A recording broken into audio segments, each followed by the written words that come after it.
welcome to KMTV. I'm Louisa Britton, your top stories tonight. Ex-university student identified by fingerprints, hero thanked after saving young boy, and fundraiser for Madagascar project. But first this evening, 2 men have been jailed for smuggling migrants into the country after a boat capsized off the Kent coast with 18 Albanians on board. Robert Stilwell and Mark Stribling were each given a sentence of 4 years and 4 months.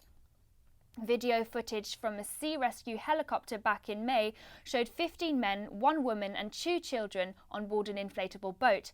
They each paid €6,000 to come to the UK. Stilwell and Stribling, who claimed they were to be paid £2,000 each, were arrested after the boat ran out of fuel off the coast of Dymchurch before midnight on Saturday the 28th of May. A man who was part of a gang that terrorised a couple in a robbery was identified by the fingerprints he left behind in a box of designer trainers. Michael Sapron, who had no explanation when confronted with the DNA evidence, but maintained he was innocent. The judge described the evidence as overwhelming, and the ex-university student was jailed for 13 years on Monday.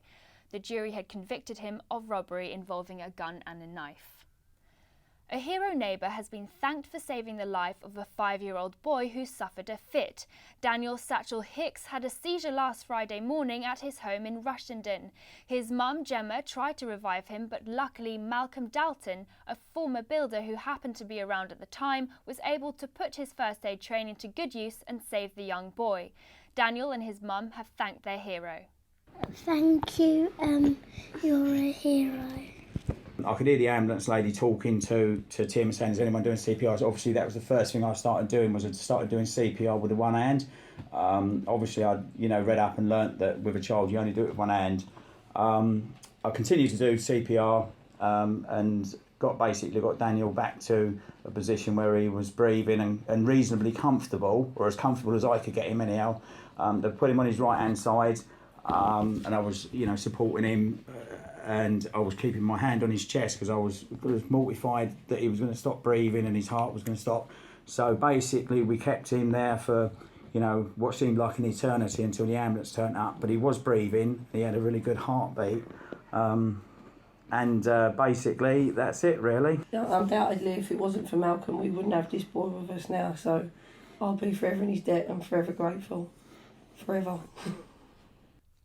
And finally, when Lucy Ryan was diagnosed with cerebral folate deficiency, it seemed her dream of becoming a wildlife conservationist had been dashed. The rare condition has affected her ability to walk, but she has not given up on her ambition and is about to head to Madagascar to work with an endangered species. I went to Canterbury to meet Lucy.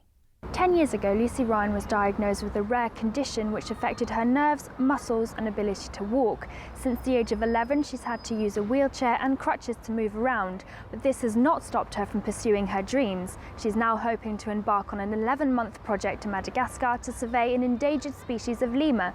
I've spoken to her about this new project and what it's taken for her to get to where she is now. I've always loved monkeys since I was little, and it's like the cliche thing to say, but I have, and it's always what I've wanted to do. Everyone thought it would be too much, even I did to begin with. I didn't think it was going to be possible, but I thought, why not just go ahead and do it anyway, see what happens, and surprise myself, and I think I've surprised quite a few other people as well, because it's an extremely rare condition. Obviously, the long road to diagnosis was really difficult because no one knew what was going to happen, no one knew what symptoms I was going to get or anything else, and it started off quite tough. I started off with 250 foot cramps in the space for a weekend, and I went to the A&E and they just didn't have a clue.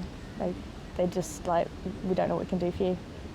What happened after that? I started developing nerve pain and muscle pain, mainly in my hands and feet, and eventually got diagnosed. Being diagnosed with cerebral folate deficiency has not stopped her from developing a career in wildlife conservation, and with a month to go until her project kicks off, she has set up a fundraising page to raise money towards the project.